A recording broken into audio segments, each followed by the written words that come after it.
This is Space Cat's Peace Turtles, the unofficial podcast for Fantasy Flight's Twilight Imperium. Episode 74, in which Matt tells Hunter how the semifinals went. Music by Ben Prunty, featuring Matt Martins and Hunter Donaldson.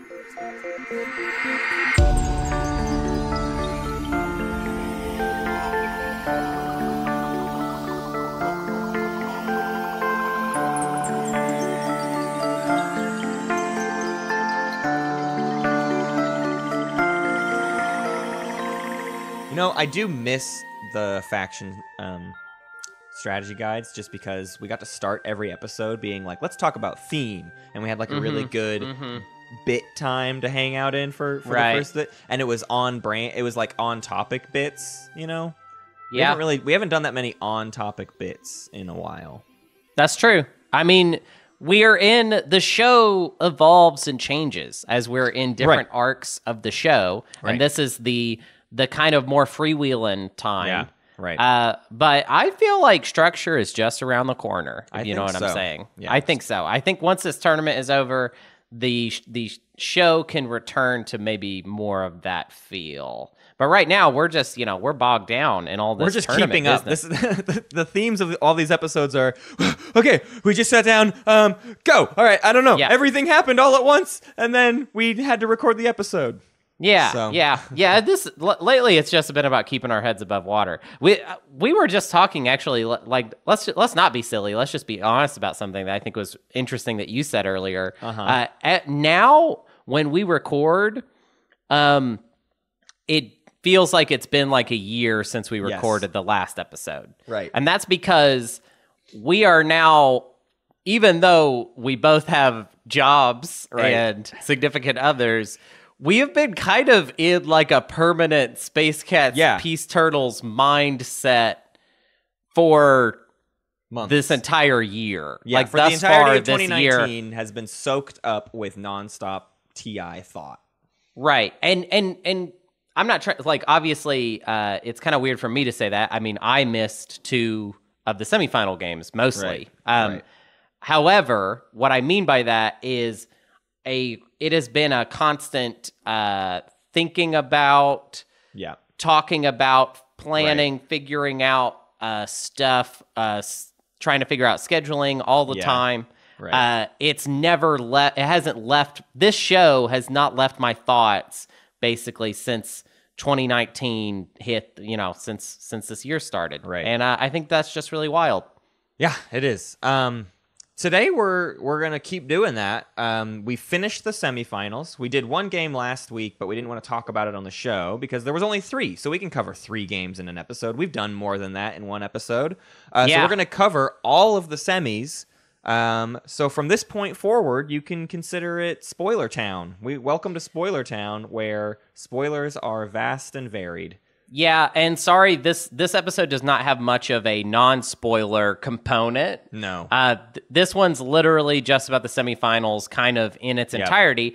What's nice, listener, is that I'm kind of in the similar position to you, whereas I'm going to get to hear about, I do know some spoilers, but a lot of this is going to be me hearing about these games for the first time, except for game one. Yeah. Yeah. But I am excited to find out how the semifinals went. One weird thing to note, or actually, should we note this at the top? I was kind of thinking about talking about the slice that did particularly well, but we also don't have a lot of data. Yeah, well, let's talk about both of those facts. The fact that any data we get is not really statistically significant. Again, I feel like I say this all the time. The amount of people that play TI and the complexity of TI, I don't think it's possible to have something statistically significant. So I don't want to hold that as the barrier for like when we decide a statistic is worth using, because we'll never have it. We'll never be able to use statistics if we expect it to be an actually statistically significant value. But that being said, Classic Pepperoni won the semifinals. Yeah, definitely Classic won. Pepperoni was the star of the show. Well, what's interesting there is Classic Pepperoni won, but it also very much lost. Oh, okay. Well, I'm excited to hear about that. Yeah. Do we just want to go into it? Game one? Let's dive into game one. So game 1 was starring the 9 of spades as the L1Z1X, Green Flame as the Necrovirus, Schroeder as the Sardak Nor, Mage as the Yin Brotherhood, Mantis as the Isarl Tribes, and Panster in the as the Barony of Letnev. And that the slice makeup for this game, what's fun there that you'll note is Barony of Letnev made it through. That was kind of a scare, I think, for us. One of the first things we reacted to in the game was just like, oh, how could they let Barony through? Why are people letting any blue factions through at all? This is madness. But we had Barony in Dreadful Influence. So if you're, I feel like that's even worse. If you're gonna let Barony in, don't let him get in the Dreadnought slice. 9 of spades, L1Z1X was in Arby's, Necro in Arthur's Dent, Sardak Nor in Classic Pepperoni, Yin Brotherhood in Revenge of the Gashly, and Isarl Tribes in Bento Box. Yeah. This game started off with some... I don't know how to put it. It was... Barony felt strong like right away. Just it felt like we were already seeing it happen, you know? Oh, we let Barony through, and then Barony just was like solidifying an incredibly strong position right from the get-go. And it scared me for like what this tournament, like what this fight, right? I was afraid of like any blue faction that gets in is just going to win. Oh, well, your map sucks. Like that was always on my mind with this round. But I don't know. Everybody else was getting, I don't think anybody had a dumpster fire of a first round either, though, which is something we were afraid of on this map. Right. It's very easy for someone to just like, I mean, I guess everyone's first round more or less is going to look the same. You move all of your stuff out and then get ready. So it's really, the game on this map does not start until round 2, right? Like, except for a blue person who gets to go around and actually get some trading done and all that stuff. But, you know, beyond that, everybody else starts the real game round 2. Yeah, I will say this. I mean, we were worried about Letnev, but they were last pick for round 1. Yeah, that was kind of the saving grace. Is, you know, a Barony of Letnev with tech or warfare on this map is even more devastating. Warfare would have been insane. Yeah, Barony got Gravity Drive round 1 off of tech, but you're not going to stop Barony from doing that. There's too much money in the coffers. But what was fun about round 2 is Sardak Nor bought the speaker token off of the Yin Brotherhood in round 1. And, of course, the typical agreement, whatever amount of money you trade, whatever, but the agreement is always, and if I give it to you, you'll still give me first pick round 2. You'll let me tell you what I want, and you will not take it from me. Right. Sardak Nor was Schroeder, a player who won his prelims game due to his... would you call it lying? I mean, is it just lying or is it manipulation? Do we have to be... No, I don't think it's manipulation. It's very fun to watch Schroeder play. Absolutely. Because... And I wonder how this is going to pan out for him in the final game. Because I do feel... to be honest, like, we've seen this guy break quite a few deals now. So right. His reputation will be preceding him, or it better be preceding him. He kind of reminds me of, actually, somebody he reminds me of? Do you know Matt Martins? He kind of reminds me of that guy a little bit. And that Schroeder is totally down to make a deal and loves to negotiate. However, it's because of the amount of deals that Schroeder makes, it is likely that there's going to be a scenario where he's going to need to either renegotiate a deal because of his current game state, which I think is something I feel like that happens to you. Is like you don't make a non-binding deal with me. It's a bad idea. It's a bad idea to ever make a not because I'll definitely go back on it, but if the board state changes, I am not going to keep to that deal. It's like, no, if for some reason I make a non-binding deal with you about some trade goods and then not like economic equality comes out and I go from 15 to 5 trade goods, you're not going to see those trade goods ever again. Right, of course. And I think that's actually true for a majority of players. It's just, I think it comes down to how much are you playing above the table? Because if it is a lot, which I would say in your case and in Schroeder's case, it is a high amount, then the likelihood that you're going to be in a situation where you need to either go back on your word or just completely Right. just basically straight up. You're not. It's not lying. It's just that. It's just that your word is not a bond. So right. There's no the honesty to your deal because the person on the other side of the deal should know whatever we say now does not mean anything in 30 minutes. Right. So you kind of, whenever I feel like you're dealing with a player like that, you have to kind of look into the future a little bit. What is the likelihood that this person is going to actually hold to this deal? Right. And I feel like with the speaker token thing, it's not likely that someone would ever hold. Well, because why? I'll never trust anybody. That's why I don't make that deal. If I'm going to sell you the speaker token, it's for what I'm going to earn right now. And you take what you want to take. I'm not going to make a part of that deal of let me have first pick. I'll hope for that. But I can't make that a part of the deal because I just don't trust you enough. Because if the next objective that comes out is spend 3 command counters and everybody's low on command counters and you can take leadership first, come on. You should take it and you should go back on the deal. You just should. But not all players are like that. No, lots of players will earnestly hold to it and say, okay, well, I guess I'll take trade instead and you can have leadership. But I just think that's wild. That's the thing that Root and I, you'll constantly hear us in the background talking about how we just wish people would break deals, which is why Schroeder is one of our favorite people to watch because he's never afraid to break a deal, and that's what he did right at the top. I mean, that's what's so surprising about it and why it's noteworthy too, though, is because it was not very long between when he made the deal about the speaker token and when he broke the deal about the speaker token, and that's a round 2 deal break. Right. So, like, Schroeder started off the game. I don't think in his prelim game he started off lying right away. In his prelim game, he was making deals, and then by the end, conditions changed and he had to lie. This was just like immediately like, hi, I'm Schroeder and you shouldn't trust me. Right.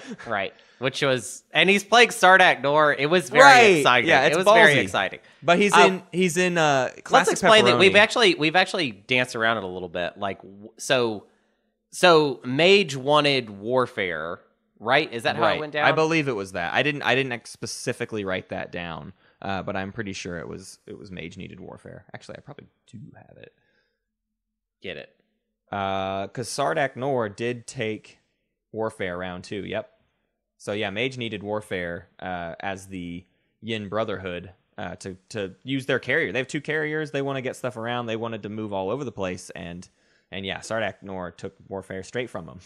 Mm-hmm. It was literally the conversation of, all right, so you said you wanted first pick. What do you want? Warfare. Well, that sucks. I'm taking Warfare. Yeah, that's what I want. Other notable stuff for round 2, the L1Z1X is the ones who managed to jump on Mechatol. Mechatol, I think, is an interesting kind of gambit on this map because you're choosing Mechatol over probably at least one equidistant, if not both, depending on your faction. And L1, I feel like the note for every single faction is whoever took the Custodians token stretched themselves pretty thin. Because that's what I wrote down here for L1. They stretched thin to get the Custodians token. Right, and their neighbor was Panzer as Letnev, who had a lot of plastic and quickly. It felt like for a majority of the game, especially going into the mid-game, that Barony was just a very strong, scary presence. I mean, we weren't just scared of them because of the blue tech.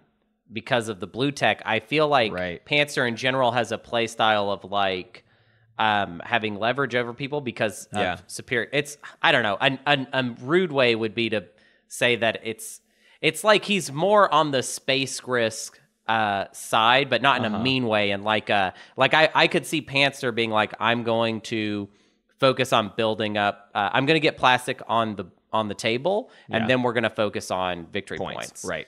Which I don't even know that he skipped any victory points. I'm just saying that that's my general feeling about him. Right. Because I just feel like in both games, I just remember feeling like Panzer just had a lot of plastic. Yeah. And what I loved about the L1's plays in that round 2 is by stretching themselves thin, they opened themselves up, but they very quickly sealed a deal with Barony to trade ceasefires.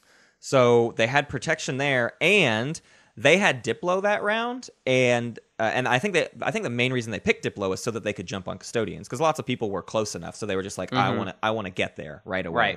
Right. But more importantly, they stalled Diplo out the entire round. So people like Barony, who like have a really easy way to make a lot of money off of Diplo, nobody got to use Diplo. I don't think a single person used Diplo. I think L1 was the last person to pass. If they weren't, I might be mistaken, but I know a lot of people did not get to take advantage of diplomacy in a way that mattered very much. So they didn't get punished for stretching thin. They made one of those ceasefire alliances and kept people from getting a lot of resources that they could have gotten in a round 2. Yeah. So I loved L1's play to get themselves a point and kind of hold back the rest of the table from like growing as much as they could. What do we think about Mantis? Because I remember I actually don't think I did not get to see Mantis's prelims play. Yeah. There's a lot of heat around Mantis as a player. A lot of Right. people have a lot of respect for him. Well, he plays a lot on Tabletop Simulator. Right. He's a very active member of the community, and he's one of the people who helps design the mod. I mean, he does a lot of the work in putting new components into the mod. So he's already just like a beloved member of the community because of that part of it. Just like, yeah, you're fun to play with, but also one of the reasons we have some of the stuff we have is because of you. So thanks a lot. Yeah, that's good to take some time right now and just say thanks to Mantis. One thing that I think is interesting about his play style that I feel like I was seeing in this game was like he's kind of I don't know if it was just this game, which is why I was saying like I did not see the one before. Yeah. But he kind of felt like a sleeper lead. Like it was like Mantis is actually like doing well and not drawing a lot of attention to himself. Right. Which is weird because he was playing Isarl, which I guess Isarl in general within the tournament does not feel like they've carried the kind of heat that they do in the regular world. I don't know what that is. Right. But I mean, I feel like I generally feel like someone playing Isarl, like I'm worried about them because there's going to be that late game action card craziness. Yeah, I think how Mantis secured that is he plays incredibly diplomatically. I mean, he uses his charisma to his favor, which is just like he stays friendly and he honors deals and people trust him. By the end of round 2, he was sharing both of his equidistant systems. Like both neighbors had one planet and he had the other planet. So he was in both equidistance, which is convenient for like all sorts of different sorts of positioning things. Lots of action cards relate to that. You have advantage if you can manage to pull off getting ceasefires or support for the thrones. Having infantry just in weird little planets, but then giving up the space isn't the worst thing in the world, and it curries a lot of favor. So like you're saying, he kind of just like had all these extra planets, but also had both of his neighbors happy because they got to have planets too, and he just played it out that way of just like, let's keep everybody happy so that nobody looks at me and nobody pays attention to what I have going on. So one thing I think is interesting about the tournament and like us watching the game is I always, and I wish we had recorded this every time. You would have to comb through so much video now to figure it out. But there's always that first player that, it's not necessarily the first player that for sure has a path because we are not infallible and we miss stuff. Even when we have all the information, we miss stuff. Right. But I thought it was interesting that one thing that I thought was really crazy about this game was when Mantis was that player in this game, that first player that we were like, oh, wow, there's 10 points. Like we just figured out the path. What their path was, And it felt like at that time, now if you keep watching that game, eventually he is very much uncovered. But there was a point where we saw a path and it just felt like Mantis was not even on the radar. Basically. Nobody was counting his stuff. Nobody was looking at his stuff. It was just like, there was just nothing anybody could do. Mostly because I think multiple other players were just drawing targets on themselves, even if it wasn't point targets. It was like positional stuff. You know, when someone's just like, I don't know, Barony looks really big right now. Right. And that becomes the topic of conversation for everyone is like, how do we stop how big Barony is or whatever? I wouldn't even say it's like Barony was that case in this game. I will say by round 5, we had it pegged of Isarl and Barony have a line to victory in round 5. Like they could, they could close this out. What needed to happen was Isarl had to take Mechatol, which was not a small feat. It was loosely defended, but take Mechatol and get a green tech, and he would win scoring as the last in stat. Like he would win in the status phase scoring with Imperial. He needed to take Imperial, get that Mechatol point, and get a green tech. And he could have won. But that's like way throwing your neck out there to get Mechatol, playing Imperial on it, and everyone looks at you, right? That's the problem. And we've seen that multiple times too. If someone can win if they take Imperial and get Mechatol and play Imperial on it. Right. But like nobody likes to win that route because it's such an obvious gambit that you're doing when you do that. Everyone's like, they have a path. They can win it right now. Like everyone looks at you the second you have Imperial on Mechatol.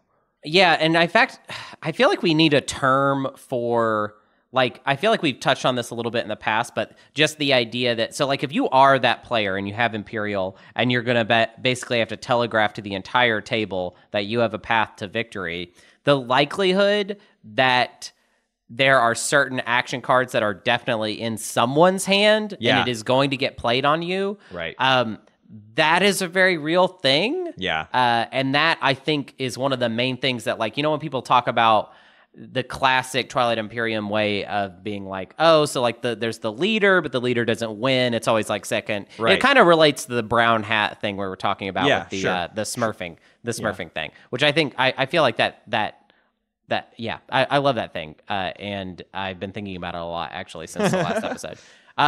But Mantis was definitely got to that point. And I think for a while we were talking about Mantis and we were talking about Pantster. And then I don't even remember quite how Schroeder just I have it. Got his way in there. Yeah, let me detail it. Because so we've detailed Mantis's path. Barony needed to keep 5 dreadnoughts and attack the point leader.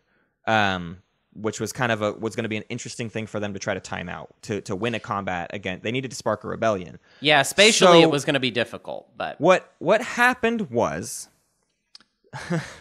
and this is really hard to describe audibly. If you can go to the game and pull up the visual, it becomes a little bit more obvious. But the issue was that the Yin Brotherhood had their flagship out on the board. And everyone was afraid of what different secrets Barony could have. Basically, at this point, everyone was looking at Barony. No one was looking at Mantis as Asarl. So again, we detailed Asarl was trying to stay under the radar and not do this crazy gambit to win. Barony was just like, you're the target. We got to deal with you. How do we keep you from winning? And his path wasn't that hard, but he had to essentially attack the Yin Brotherhood, if I'm remembering. Or no, he had to attack Asarl. Whoever the victory point leader was, I don't remember exactly. But they convinced the Yin Brotherhood to send his flagship into the Sardak so that it is no longer a target. Now I know, and I'm forgetting a couple details because obviously winning against the leader, you can't win a combat against the Van Hog, so that's not the point. What they thought was that Barony had destroyed their greatest ship. Right. So they were like, you have to get rid of that thing right now. You have to like go kill it because otherwise Barony will kill it. So and this whole time, Schroeder, as Sardak Nor, is staying very quiet about that fact because Schroeder had in his hand destroy their greatest ship. And his only path to victory was if he could score that. He wouldn't do it this round, but it would stop everyone else from being able to win it, and it would put him on track for next round. So Schroeder never told anybody that, no, guys, you don't have to worry about that, because the way he's seeing it is, as long as Mantis and Barony do not win, I can be set up in a great position if Yin detonates himself into me, which Yin eventually did. It took like multiple kind of go around the tables before everyone was like, no, that's what you have to do. Yin does it, and now Sardak is tied for the lead. What this did, though, is it made this horrible situation where Sardak was on Mechatol Rex and is the victory point leader, and Barony is in striking distance. So now Barony has even more incentive to jump on the Sardak Nor, because that's an easy point. It was a loosely defended Mechatol, and Barony could easily wipe out that fight and win the game. Mm-hmm. And Mantis, as Asarl, knows this and has his eye on Mechatol, but his plan was to stall it out all around. He was just going to keep stalling so that then he would take Mechatol last, play Imperial, and win. He's Asarl, easy to do. Right. But now there was suddenly a situation where there is one turn where you have to take Mechatol or you lose. Because if Barony takes it, they'll get the point they need, and they'll score before you in the status phase, and you will not win. So Mantis had to jump on Mechatol that exact moment, just to prevent Barony from winning and give themselves a chance for the win, which meant that Barony, after Mantis takes Mechatol Rex, Barony has to win a combat against Sardak or Yin before Asarl's next turn. It was just like it kept piling up on top of each other. Right? It was hot. Like, it was a real hot potato ending. Yeah, it was like the most hot potato we've had. But eventually, Barony attacks a Yin cruiser and actually loses. He does what is supposed to be a not that difficult fight, but gets wiped out. I think there was like enough PDS to stop it was the problem. Everyone spent the game trying to take Mechatol X from Isarl. Necro went in to soften it, and then L1 took it from Isarl. So now Isarl doesn't have victory in his clutches. They took it before he was able to play Imperial. Right. But now Yin has a chance to win. But Isarl, Yin's only chance to win was to get enough trade goods, and he had been secretly holding on to an industrial initiative. And Isarl... This is the beauty of Mantis as a player. Mantis, multiple times in this game, called out exactly what people's secret objectives were. Yeah, it was creepy. Yeah. It was as if Mantis like had a secret way to see our screen. Right. Because we would be talking about like somebody's secret objective, and Mantis would just deduce it. Like he's like Sherlock. It's ridiculous. Right. So he had like deduced Yin's secret and knew that Yin was trying to get trade goods for a public objective. So he decided, I have to... even though Yin doesn't necessarily look like they could win, I'm going to Meiji on him. I'm going to look at his action cards. They saw the industrial initiative and went, well, going to take that so that you can't get your trade goods. And then nobody was able to win that round, which left Isarl and Barony at 9. Now, if you'll hear Mantis tell the story, he regrets taking that industrial initiative because another option was to take a sabotage. And if he had taken the sabotage, he could have just sabotaged the industrial initiative. And then there'd be one less sabotage out there. There'd be one less sabotage. Or if the industrial initiative isn't the thing that's going to win Yin the game, then he just lets him play industrial initiative and he gains himself a sabotage for his own end game plays next round. Right. It's hard to know that in the moment, so it's not like we all thought it's a good pick. Take that industrial initiative. Keep Yin from winning. But the way he puts it, that's sort of what maybe cost him the game in the long run. Right. So then going into round 6, Isarl and Barony are at 9. We see L1 as the speaker take Imperial, which means neither of them are getting it, right? Nobody's going to win in the action phase, it would seem. Necro's at 6.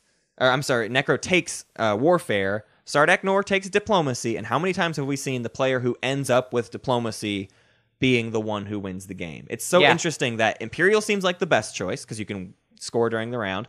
Next best choice is Leadership. Usually someone who's trying to get Leadership gets publicly disgraced, which is exactly what happened here. Sardak took Leadership, had it taken away from them, so they took Diplomacy instead. Yin Brotherhood gets Leadership. Isarl gets Politics. Barony takes Trade. And right off the bat, Sardak is the favorite to win now because of the Diplo pick. Right. Because he's got 2 upgrades in the bag, he's got 5 action cards in the bag, and he has Diplomacy. So he's going to lock down his home system. I want to talk about one thing real quick before we kind of like finish up, like tie the bow on this one. Yeah. I want to talk about Green Flame a little bit. Yes. A player that we have not really mentioned. Green Flame was playing as Necro, and I feel like I want to say that I think Green Flame had the worst luck of any Necro player that I have seen in the tournament. There were many times that Necro got blocked from tech just kind of by happenstance. Yeah. A lot of times it was like people just had the right action cards at the right time to like soak all of the hits. Right. But I just wanted to throw that out there as like, I feel like Green Flame had the most like, man, just the RNG was not kind to him really at all. That has certainly happened to a couple players where we look, if you look at their final scores are not fitting with the quality of player they are, right? Yeah. If you were to look at the semifinals, there's sometimes, if you look at Green Flame's score, he ended with 6.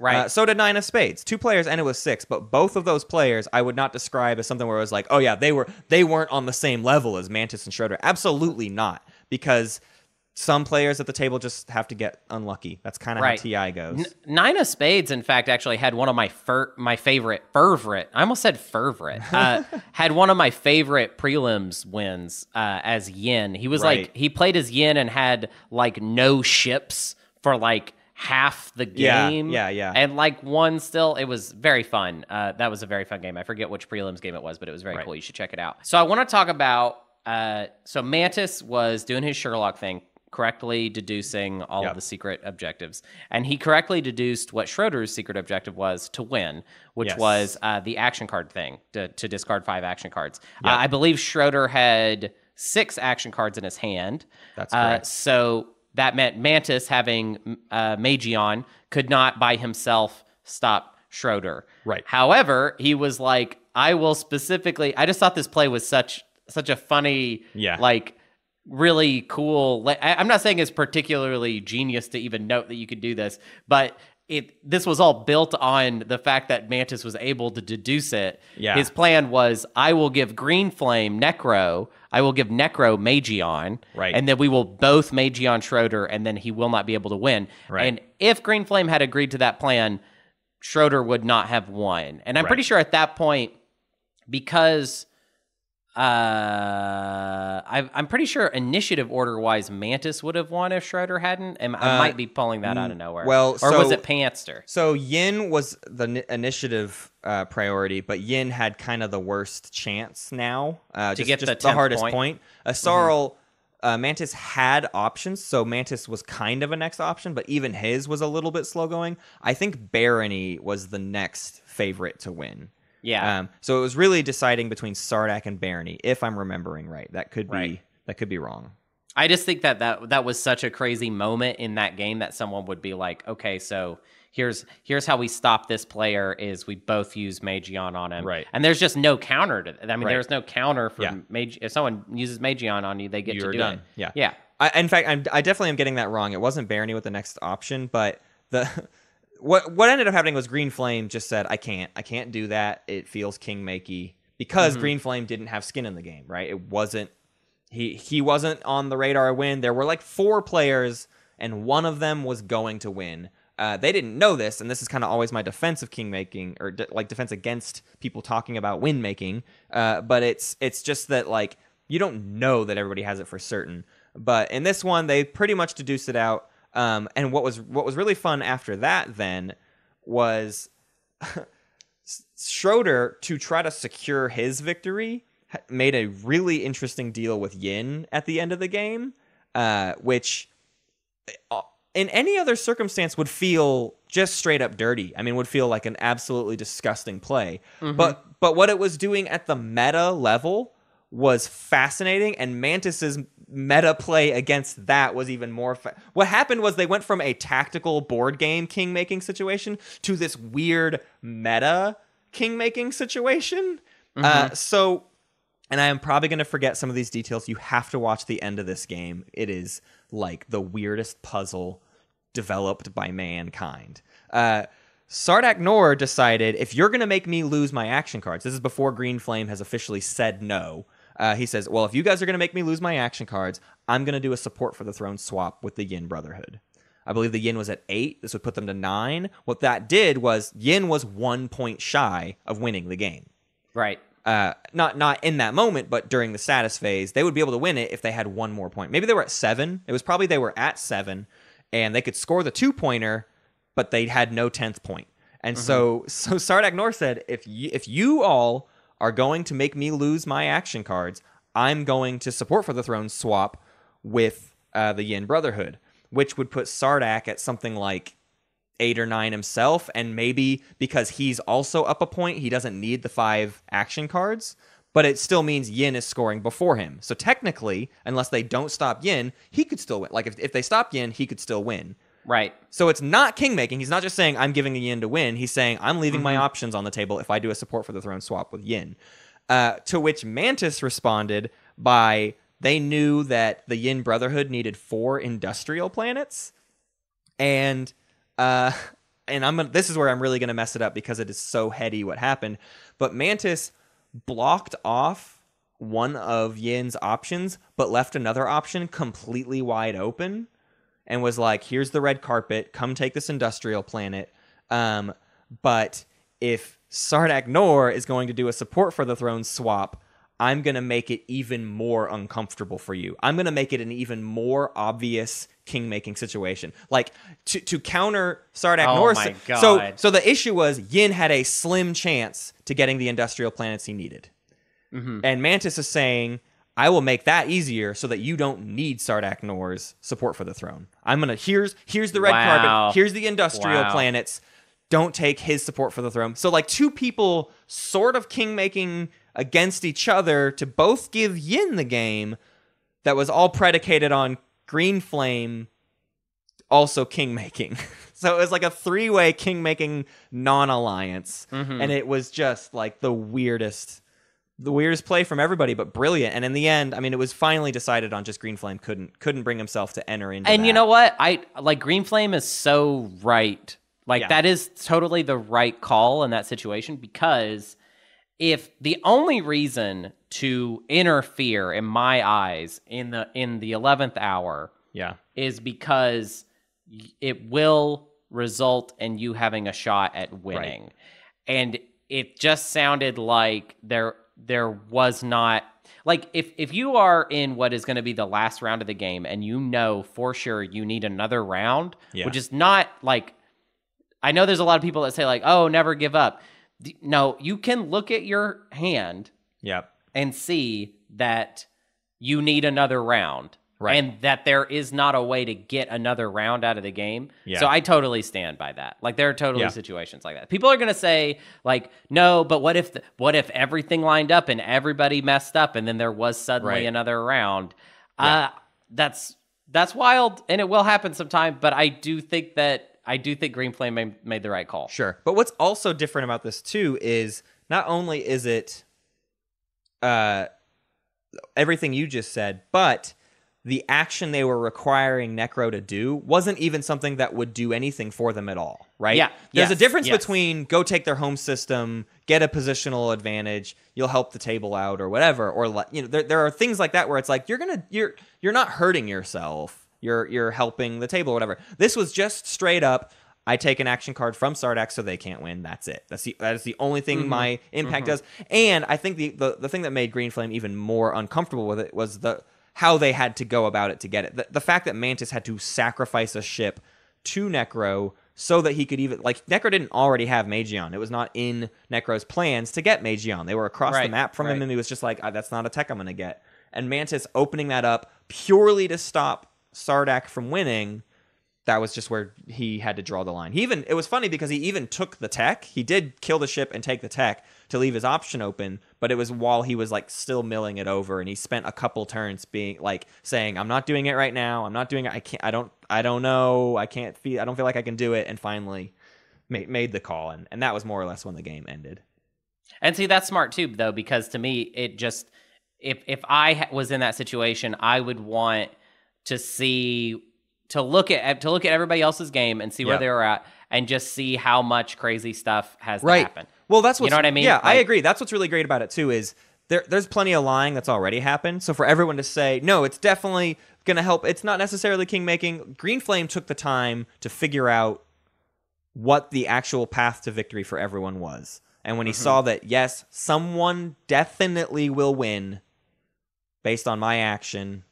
That, like, I can't make that call. I can't make that decision. There was he gave it enough time for everyone to count out what all was going to happen to where that's when he made the call. He didn't jump on it too early. And that's what I like about it. And what we're talking about is four players with a route to 10. Yeah, basically. Right. I mean, they didn't obviously. They didn't all get to score. I think only one of them got to score. Right, because Sardak in the final round, because then Sardak scored second and got to 10, and then the game was over. So I mean, I don't even remember who had leadership at the end. Actually, I think it was Mage. Yeah, Yin had leadership. Yin had leadership. Yeah. So they were able to get to 9. Yeah. And it would have been 10 with everything else if they had carried out the plan that they were talking about. Exactly. Oh, wild game. Really loved it. A lot of really great play from everybody. Everyone was so much fun to watch, and I really liked the different styles. I felt like Mantis and Schroeder are kind of like two very different meta. Yeah, but absolutely. Do a lot of they have a lot of similar tactics, but the way that they deal is completely different. Yeah. Panther, I feel like, was like almost the complete opposite end of the spectrum, as far as like how not even really that many deals, right? No, just kind of not really a deal guy. But I'm really excited to see all of these players play again in the knockout. Yeah. Are we ready for you to take over and do story time? Story time with Matt. So, Hunter, you caught bits and pieces of the second game, right? Or maybe just the end? I forget when. I only caught the end. The very tail end. And there really was... It was the kind of thing where I sat down and you were like, it is done. It is over. That's right. So let me break it down. This draft was a fun one because there was lots of discussion. in the beginning of the draft. They were trying to make it. They were really trying to cultivate a game, right? That's what I always wanted from the prelims. And now that we're getting into these players that are thinking about that stuff a little bit more, and even more importantly, on a map where it's like your faction kind of matters a lot, probably. So I think that's what's forcing the draft to get a lot more conversation going around it, which is super exciting for me and just what I wanted. But in this one, Hakan was our only blue faction that made it through the draft. So 2 games so far, 2 blue factions in each. And I would say Hakan is certainly not the powerhouse that Barony is on this particular map. Right. What was interesting here, too, is everyone kind of cries that, talks about how Classic Pepperoni is, like, the best pick. And everyone picked slices first this draft. Like, almost everybody, I think. And Classic Pepperoni was the 3rd pick. So 2 people prioritized other slices over Classic Pepperoni. So come on, put your pizza where your mouth is. You know what I'm saying? So here's who we had. We had Unaligned Magi as the Extra Kingdom in Classic Pepperoni. Magi. We had Mifi Bread as Isarl in Revenge of the Gashly. We had Gigawatts as Nalu in Bento Box. We had Wild as Arborek in Dreadful Influence. We had Imson as the L1Z1X in Arby's. And we had Seven as Hakan in Arthur's Dent. How daring do you feel like it was to pick... was Wild kind of forced to pick Arborek? Or... I mean, I guess I can't imagine it's how he hard would to have been remember forced. exactly. I think it was something like between Arborek and Ghosts or something. Like, it was... I felt weird about the Arborek pick, but there's been lots of talk about how like maybe Arborek isn't so bad on this map because round 1 is a little bit of a crapshoot for everybody. So I didn't hate the pick. You will see in this game it did not pan out for Wild very well. Arborek never quite lifted off the ground. I would say he started to pick up. He didn't get crushed, right? Nobody completely gutted him, and what you see sometimes happen to Arborek. But it still was a tricky Arborek game. And his other pick, I don't think, was like way better. So it's not like it was a bad pick to take Arborek. Right. My first note here is all of the luck goes in Unaligned Magi's favor. It was actually really annoying to see how many things he got. He was 3rd pick, and he got Classic Pepperoni, and he's probably one of the most vocal proponents of like Classic Pepperoni is broken. It's so good. I'm giving him grief. All right, so Magi. More importantly, he got Speaker Token. He got to pick first, so of course he took Warfare. He's Extra, and the player who took Politics, Imson, played Politics right away. Like his first action was to play Politics, and he even said when he played it, "All right, the flank speed lottery begins now." And he played Politics, and everyone got to try to draw action cards. And Unaligned Magi got a flank speed in round 1. So before he'd even taken a single action, he had a flank speed ready to go and Warfare. So like Magi was going to get whatever he wanted this round. Basically. Oh, I thought Magi took trade first round. I'm sorry, you're right. Why did I say Warfare? I always do that with 5 and 6, but he did take trade. But even still, the flank speed helps get him out there, and he's going to get what he wants. He's going to get the jump on whoever took. Mifi took Warfare. As the Isarl, he's going to get his equidistant before Mifi can, and Mifi was his neighbor. So he had just all of this luck going into it, and he had trade, and we know what Unaligned Magi can do with like he manages to spend his money wisely. Right. So I started this game terrified because I just felt like Magi was going to have it. By the end of round 1, he had 9 trade goods. He did good on trade. I wouldn't say that's like a crazy trade, but with Extra, you're guaranteed 3 to get 6 more outside of that. It's pretty good, right? And Extra did so well in the prelims map, right? Like for some reason, Extra's just like an all-star faction when it comes to the tournament. I don't know what's going on with that. Yeah. The rest of the stuff round 1 though, what was fun is Hakan stalled out Tech long enough, or Hakan had leadership and managed to stall long enough to be able to get Gravity Drive and get 3 carriers. He stalled out all of his stuff properly where he was getting enough money where he got an extra carrier and got Gravity Drive, which is hard to do as Hakan. You don't really get a ton of money. He did good trades. I don't remember. Maybe his trade was just it wasn't a 3 for 6 with Extra, but it probably wasn't far off. Either way, everybody was going into round 2 with a decent position with Unaligned Magi in kind of a great position. What was interesting about round 2 is this is a game where all the players just agreed to expand in the same direction. There was just this moment of like, let's all go clockwise. Mm-hmm. And that's just going to work out for everybody. And they did it. And nobody really was like that weird about it. What was weird in round 2 is the Nalu Collective gave away Gift of the Prescience.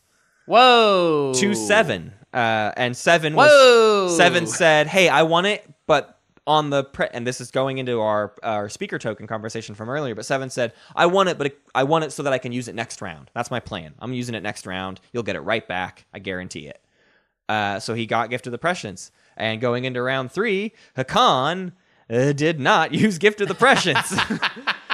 So immediately broke that deal, and everyone knew it was going to happen. Everyone kind of was like, when Nalu was giving it away, everyone was like, "What? No! What are you doing? Don't do this! This is terrible! How could you?" But I'll say this much: he did not end up saving it till the end of the game. I'll spoil that. But just the fact that he immediately went back on that deal had everybody sort of like freaked out by 7, and 7 essentially had the same reputation as Schroeder in his game, which was like, you broke a deal immediately. I have no reason to trust you. I'll still try to do some deals with you, but I'm going to try to make sure they're binding. You don't get any more unbinding deals from anybody. After that, this was Unaligned Magi's game. If we were to put it in a weird way, was decided by a really terrible thing that he did. He was a bad boy.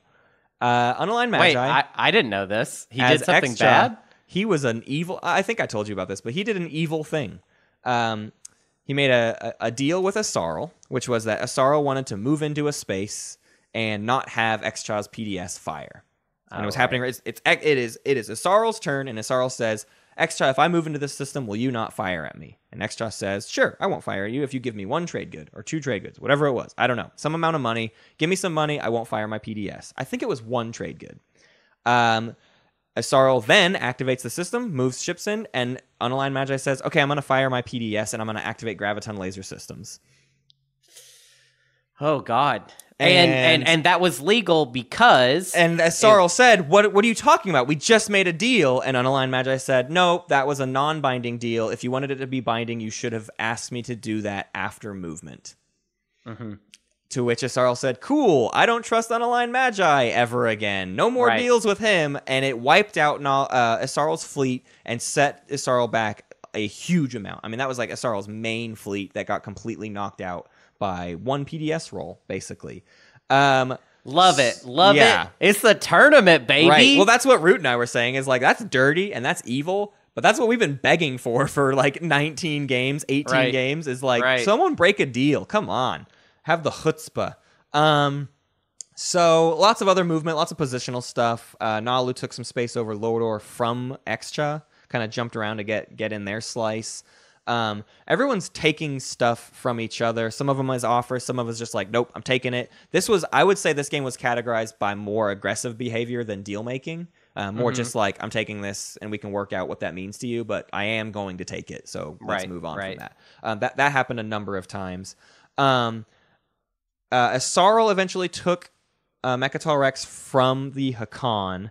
Right when Unaligned Magi started calling out Hakan, which is 7, as like someone who's getting away with too much, which was sort of true, but also so was Unaligned Magi. So, kind of the pot calling the kettle black there, but that's what you have to do, right? You got to paint your biggest contender as the target and try to keep yourself from being that target.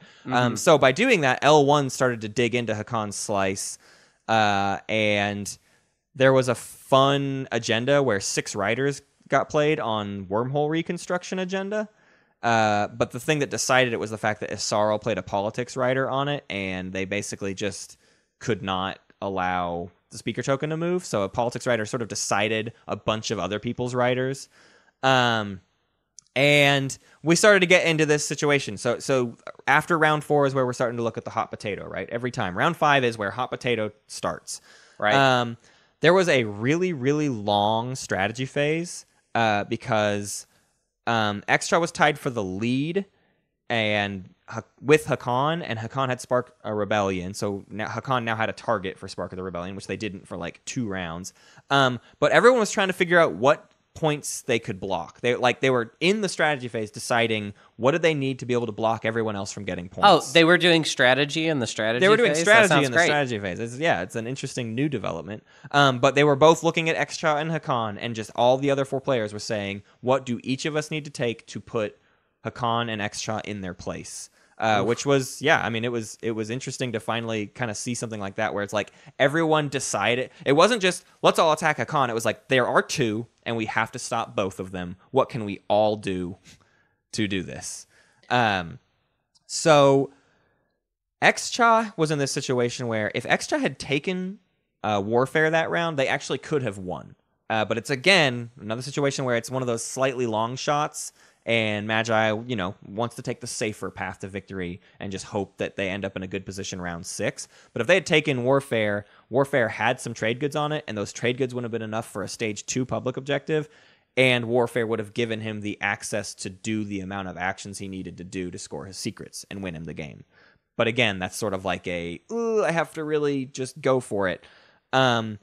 So what then happens is Hakan makes some moves with Diplo, defends his home system. He's waiting on attacks. There's definitely, I think, more heat on Hakan than there was on Xcha. Even a situation where Xcha had to jump in to soften Hakan up, but there was a he was losing the attack.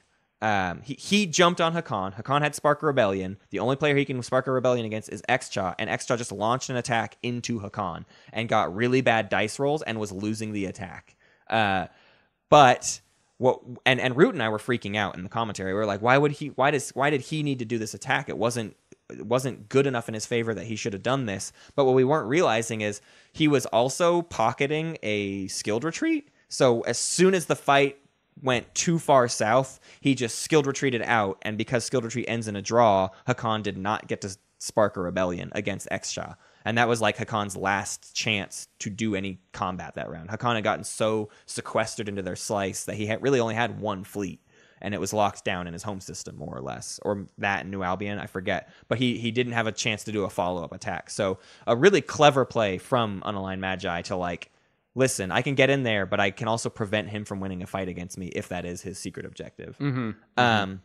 Then the big thing happened. The big thing is Seven still actually had a chance to win the game because he needed 2 things to happen. His other secret was to destroy their greatest ship, and there were none in range. But the other person who had to come in and attack Hakan to take out his home system to prevent him from winning was the Nalu Collective, who the only way they could get there was bringing their flagship and a bunch of fighters and 1 ground force, and that would be the entire fleet. So suddenly, just after Xcha invades Hakan, and Hakan doesn't get to Spark a Rebellion, now Nalu is invading Hakan, giving Hakan a chance to destroy their greatest ship. And actually, the dice rolls went horribly in Nalu's favor, to where Nalu did lose their flagship, and Hakan won the fight. But what happened 1 turn before that is that the Emirates of Hakan passed. No. And what they passed before doing was using their production biomes tech. And they needed exactly 4 trade goods to be able to spend 10 trade goods for a 2-point objective. And it was just a very simple thing of just do production biomes and get lucky with a flagship attacking you, and you win the game. Literally, nothing else can be done about it. The home system's already been diploed. The people that can attack it and have lifted those command counters have already attacked. So Hakan did not win that round solely because they just forgot to do production biomes. Just straight up forgot, and we, of course, couldn't walk it back. They didn't realize until about maybe 2 more actions later. 2 more people went, and then he went, oh, wait, I didn't use production biomes. And we're playing strictly. He passed. That was it. So Seven had the win and lost it just due to his own little mistake there, and I'm sure he'll kick himself forever. But going on from that meant we had a round 6, and basically what happened that round at the end of round 5 was they successfully stopped Xcha and Hakan, and both Xcha and Hakan had very few actions that they could take. And they spent the other 4 players spent the rest of the round getting a lot of work done to where suddenly going into round 6, there were like lots of people who are now in contention. Whereas just before that round, it was like a wide open, like Xcha or Hakan will definitely win. Going into round 6, suddenly it's sort of anybody's game. So round 6. Tell me a little bit how some of the other people's games went going into the last round. Especially, I'm really curious about Nalu because we haven't really had a lot of solid Nalu stuff in the tournament at all. I would say for the first half of the game, that was how this one felt too. Nalu just wasn't really doing anything. Nalu did a lot of their catching up in that round 4 and 5, to where. They actually, by the end of the game, they were actually second in line to win. Wow! In speaker order or in initiative order, they had a win locked up. There were a few other things that happened in round 6 that determined that, but Nalu, because all the heat got directed at Xcha and Hakan, and those were 2 players basically at the opposite side of the table from them, that gave them a lot of breathing room in the second half of the game, and they found a comeback really strong. So I would say their early game started out fairly weak. In fact, the entire north portion of the table, so Bento Box, Dreadful Influence, and Arby's, all seemed to struggle a lot early, and it really just seemed like Asarl, Hakan, and Sardak had the game in their favor the whole time. It's funny that I haven't talked about how Asarl had lots of had a really strong position. Sardak. Did I say Sardak? I'm sorry. Yeah, you said Sardak. What I meant is Xcha. I'm getting game 1 and 2. Hakan, and Xcha. Yeah. But the 3 bottom slices, Classic Pep, right. Revenge, and Arthur's Dent. Those 3 were having a really strong game. Asarl's game was strong position-wise, and they eventually caught up into having a really great points position. So Asarl was always... In fact, to give credit where it's due, Asarl was in the lead most of the game. Hakan, Xcha, and Asarl were swapping the lead a little bit, but I feel like Asarl was always the one to pull ahead, and then the other 2 would catch up real quick, and then he would pull ahead, and then they would catch up. But he was sharing the victory. He just didn't ever have as obvious of a path to victory as the other 2, despite always kind of sharing the victory point lead with them. Arborek had a weak showing here just because of the positioning and everything. Arborek in Dreadful Influence, it just didn't seem to be a combo that worked super well. I couldn't even explain why. There was so much attention being directed towards the south side of the board that I think I just wasn't seeing what they were doing right and wrong. I couldn't really give you like an in-depth analysis of Wild's game. And Imson, his L1Z1X was a lot of sort of like Panster, which is like that meticulous, like positional. He was very quiet. He was incredibly quiet the whole game, which is why there wasn't as much attention being paid to him, because he was just quietly accruing his fleets and doing his thing and trying to get objectives where he could. He was staying close to the pack, but it was hard to get a beat on him because he just was like, it was like poker for him, just sitting at the table. I'm not going to talk. I'm not going to reveal to you what I'm trying to do. So going into round 6, Asarl manages to get Imperial, and all they have to do is hold Mechatol Rex, and they can win.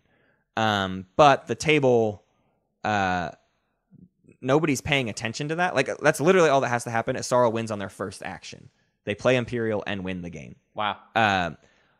But like Hakan went for a home system and failed, and another action happened, and then it's Xcha's turn, and then suddenly people start speaking up and going, hey, wait a second. I think Asarl's going to win if he plays Imperial. And then they counted it out and found it and saw, oh yeah, for sure, Asarl wins. And so he basically was like 2 actions away from just winning one of those ones where it's like, oh, you all just weren't paying attention and you missed it. But they had just enough actions to get Asarl off of Mechatol Rex. This was another one where the win-making situation started and people were really philosophically trying to decide how they wanted to deal with it.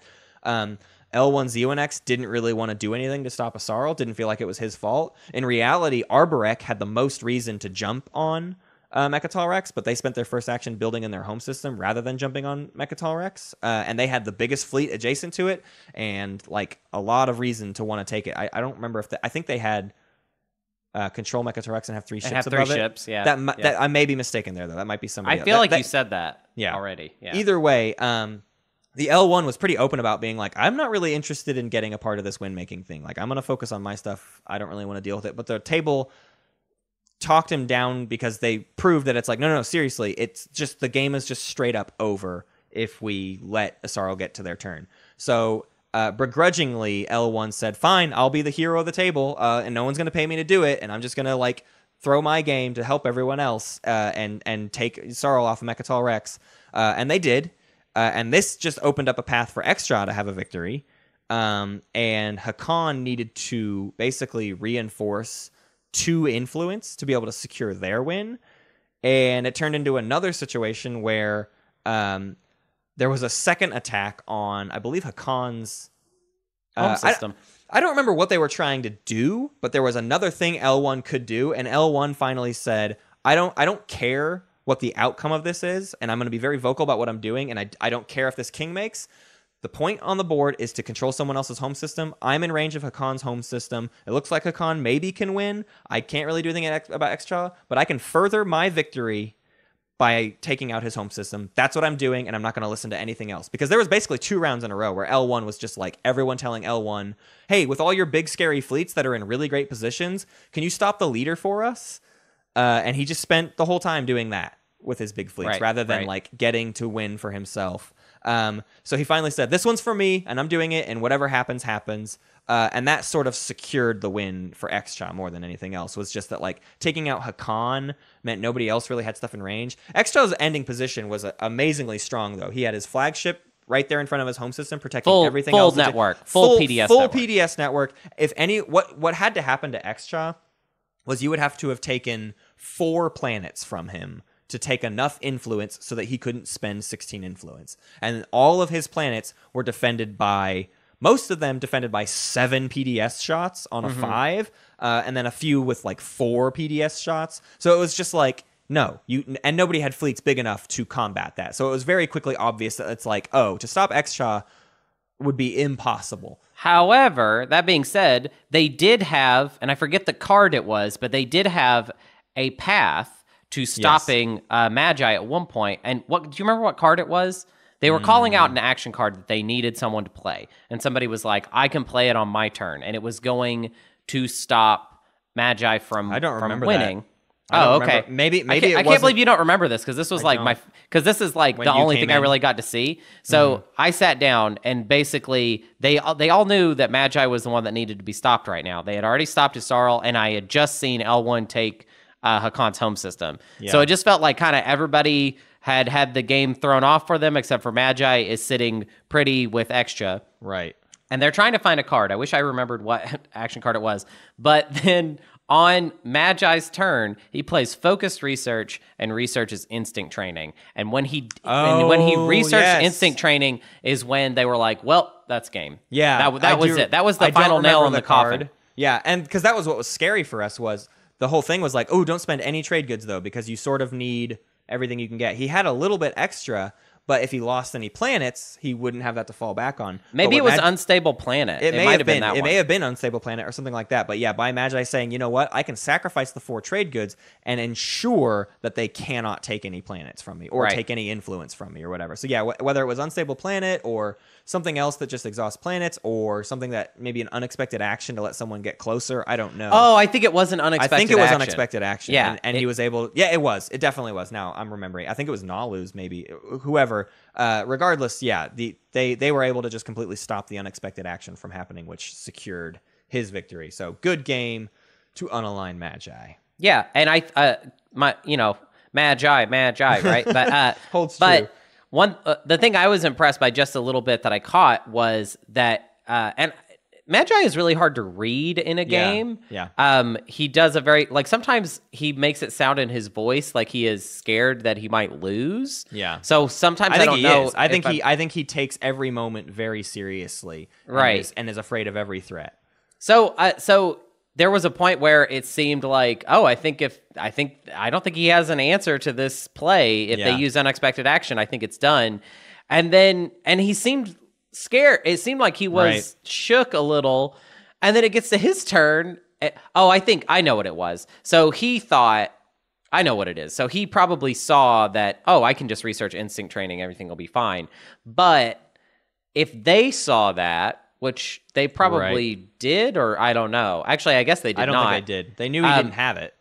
Right. So it was actually a pretty big moment when because he played focused research to learn instinct training. So that means that if somebody had a sabotage and was paying attention, they would have sabotaged his focused research, and then he might have lost. Right. I don't remember how sure it was, but I don't think it was very seemed sure. like a big.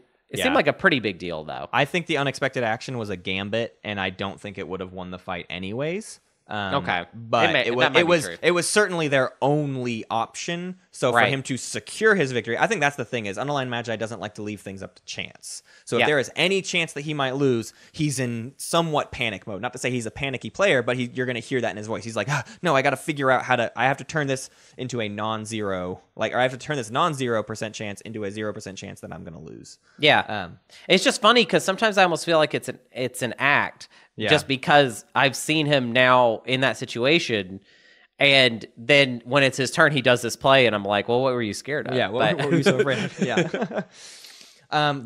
We got to burn through game 3 here. Let's talk about game 3. Now, game 3 which I know basically nothing about this one. I knew a little bit about game 2. I basically know nothing about game 3. So game 3, if we're going back to our thing where we're saying we want every single one of these games to have a subtitle, this one is "Bring the Blue," which was the catchphrase they all started saying during the draft.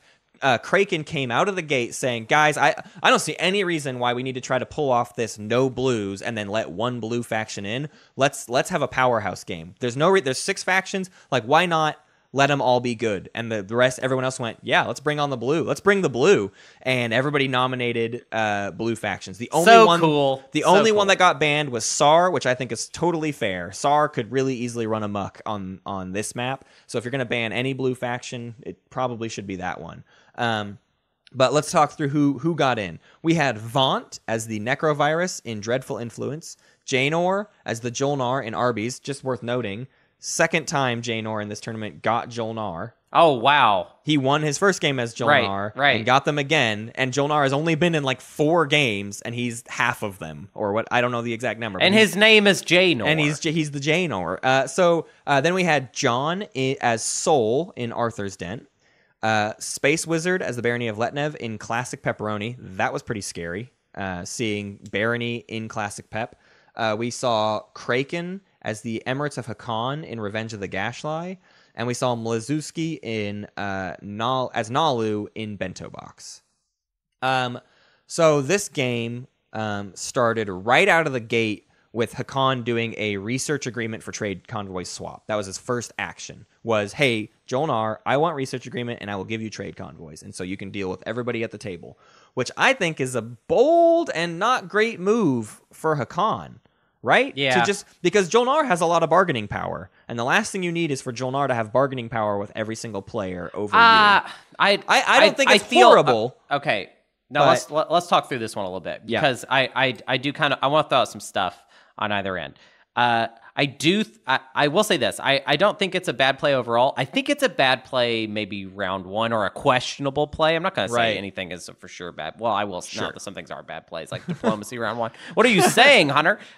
No, but I think round 1, it's very questionable. However, most of the time by round 3, if you want to be everybody's got neighbors, everybody's neighbors with everybody. So that card is really only sensitive at the beginning. Yeah. And round 1, that's when it's most lethal. Although I will say this, actually, this is the part that makes it kind of questionable, because I'm seeing here that Jolnar picked trade round 1. Yep. So doesn't that just make it? But Hakan is already the one that you're going to want to deal with anyways. So maybe it is moot. I think there's an argument for and against every time. I'll say this much: with trade convoys, Jolnar got a lot done, and so I think it hurt Hakan more round 1 than it helped them. Yeah, that sounds. If that's true, then that's it. Then that's it. So Jolnar wanted to wash trade goods for people. He basically did the thing where everybody made lots of money. He refreshed almost everybody. I think everybody got refreshed except for Barony. And he was doing trade good washes, right? So I feel like we've seen less washes in the semis. Is that true? Am I making that up? I feel like that. I don't know. I mean, I saw a lot of it, and they were doing it all over the place in this game. So my perspective is skewed because the most recent game I've seen was all about trade good washes. I feel like the prelims was like just wild with everyone washing each other. Yeah. And maybe I'm wrong. Maybe I'm wrong. But I will say this much: it was a wash for one in his favor every time, right? It wasn't just like, oh yeah, everybody can have free money. It was like, I'm gonna get one extra out of it. Yeah, you got to do it that way. But he ended round one with 10 trade goods. Pretty strong round for Jolnar. Not only did he get 10 trade goods, he got military support from the Federation of Seoul twice. 2 times. So he got 4 extra infantry round 1. Seoul was just handing it out like just nothing at the end of the round because he had no strategy tokens and he was getting paid for it a couple times. The first time he got Jolnar's research agreement for it after Hakan had used it. So he traded military support for research agreement. I'd say that's a fair deal. Yeah, the second time he did it for 1 trade good. 1 trade good for military support. So it kind of evened it out at that point. But regardless, it was funny to see Kraken as Hakan, who was like, I gave Jolnar trade convoys, and now they're like wheeling and dealing like I mean, they're just getting so much. And the fact that he kept seeing Seoul give out military support, at one point you can hear in his voice him kind of going, hey, Seoul, you want to spread the love there? Like, come on, what do you want? I'll give you something for military support. So Hakan also managed to grab at one time. So Seoul, round one, Seoul got military support out there 3 times, traded out 6 infantry, basically. All right, Kraken. I'm gonna take it back. That is bad. That should not have given trade convoys to Jolnar. That round 1. I agree with your point of later in the game. It's not a big deal. It's not a big deal, but no, that sounds like Jolnar got a lot. That's crazy. That's really a crazy amount of stuff, especially military support for Jolnar. I mean, the linchpin of them not winning is infantry. Yeah. So you're letting them... You gave them a huge... 4 extra infantry round 1 is like, oh, they're protected round 2. No one can jump on them. And I'm going to go and do something nice. It's just for me, but also like anybody listening that maybe doesn't have everything in their head all the time. I forget. Is military support one of those ones where if Seoul doesn't have a counter, you can still use it? Yep. It is it's like very that. It's very unique in that case, which is so why that's Seoul why he was happy to around. do it. Yeah. So round 2, right off the bat, Hakan and Nalu to their left swapped ceasefires, and Kraken had this fun little thing in front of his player area. He set out 5 counters, 5 little calculators, and he set them all to 10. And he said, "This is everyone's relationship tracker with me. You gain points for doing deals with me. You gain more points if those deals are in my favor. If you attack me, you lose points. And if the game comes down to a king-making situation for me, I will be public about it. I will give it to the player with the highest amount of points. I will do things in favor with the people who have the most points. This is your favor with me is what I am tracking right now." Wow. So very publicly as Hakan too, deal making, you got to play the meta. This was a very strong play from Kraken to say, I'm keeping track of everything all of you do, and I'm keeping track of it publicly. And so it very quickly became this interesting situation. This game was really the only game of the semis that had like a lot of secret conversations. These players were really dealy, especially in these early rounds. Seoul and Barony, Classic Pepperoni and Arthur's Dent, very quickly started to plot this alliance because Jolnar and Hakan had an amazing round 1, and they were very wise to say, we have to stop them. We got to slow these 2 down. That was ridiculous how much they got. We got to pump the brakes here a bit. Mm-hmm. So they started to make a plan to do something about it, and the first motion in that plan was the Barony Aletnev took Abyss Freya from Hakan, no negotiation, just jumped on it. Just I invade, and Hakan was, hey, whoa, we could have negotiated, we could have talked about this. I'm Hakan, let's go, buddy, let's figure this out. And he said no, and so Kraken went over to his little counter and took Barony down about 3 points, and he said, I'm going to hurt you for this. I'm going to hurt you very badly for this. Wow, I relate to Kraken so much. Yeah. What's great about it too, though, is what sucks about it for Kraken and why he was reacting so strongly is he had a pretty decent sized fleet above Abyss Freya, and Barony brought everything to crush this So in Barony's eyes, this is sort of like, I'm going to like really hurt Hakan, but he left himself pretty open. And immediately what happened was Jolnar took Hakan to a secret conversation and said, I am in range of Barony of Letnev's home system right now. Would you like to eliminate Barony from the game? Wow. And Hakan said, absolutely, yes, I would. And so Jolnar's next action was to take Barony of Letnev's home system. Hakan had the chance to retaliate against the attack that happened to him. He had like a small middling fleet, and Barony's took a few hits, so he had a chance to return fire. He played an In the Silence of Space that he had drawn round 1, and it got sabotaged, and then he played a flank speed that he drew round 1. So he had 2 options to get his fleet to this new Barony fleet, and he wiped it out. So at the end of round 2, Barony had, I think, 1 ship and 1 ground force, maybe 2 ground forces. I might be misremembering a little bit. He had very, very little, and he did not have his home system. Wow. And it became pretty public. Barony and the Federation of Souls swapped support for the thrones, basically to say, hey, Soul, do you want to have a skin in the game on this? Do you want to protect? Please save me. Please help. I'll give you a point if you keep that point alive by keeping me in the board game. So Soul now wanted to try to kind of keep Barony alive, but it was very quickly pointed out to Soul of like, hey man, you got that point for nothing. It's really early in the game. Hakan was the one coming to him. So sure, Jolnar is in Barony's home system, but Hakan was saying, Soul, you and I can still share this slice if you want to. So if you want to abandon that point, you could just have a slice and a half if you share this with Barony. And I'll skip ahead a little bit. If you share it with who? Who is he going to share it with? Hakan and Soul would be sharing Barony's slice, with see. Jolnar hanging out in Barony's home system. Wow. And Barony limped along for a little while, but it finally came down to where it was just over, and they did finally officially eliminate him per all, like, no weird backing out. He even tried to offer up a deal of like, hey guys, listen, I'm not going to be able to do anything here. Do you guys want to just like automate my game? And when he was bringing that up, he was saying like, I'll just build I'll build ground forces on the 1 planet I have left and then pass every round. And they said, actually, we can do away with you. We can just finish it. It takes 2 actions to completely wipe you off the table. And so they went with that. The problem was, with all of this, it was amazing to see a player get eliminated. But the problem was, to officially do it, to finally just, be done with it, they both had to do actions that didn't necessarily do anything for them. It was just to wipe Barony off the map.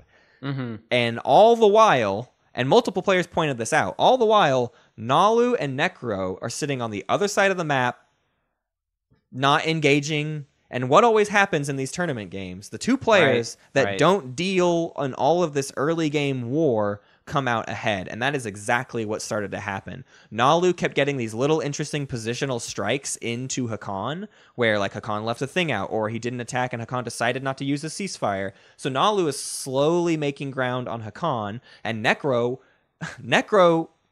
it's time to start talking about Necro. Vaunt plays, I think, maybe my favorite kind of meta, which is to say, he's just 100% honest about every single thing completely. Even when he's like, I'm about to screw you over and I'm going to detail. Like, he just talks through every thought. He tells you everything he's thinking and everything he's doing and why he's doing it. And he almost never I never have seen him hold back a little bit of the truth. It's always like, oh yeah, no, that's exactly what he's going to do. And what he kept doing is, wanting to pick off little pieces of tech from Jolnar. Hey, let me just leave me 1 cruiser and I'll attack it. But all the while he's doing that, he's slowly creeping into Jolnar's slice, while Jolnar is off busy gallivanting through the beta wormhole on the other side of the map, taking out Barony. So Necro has gained almost all of Hakan's slice by the end of Barony's life. So going into round 5, after they mercy kill Barony, everyone kind of looks around and goes, guys, Necro has like 8 planets outside of his home system, and like 2 of them are inside of Hakan's slice, and he's just completely surrounding Hakan, and he's got like 5 dreadnoughts on the board. What are we doing?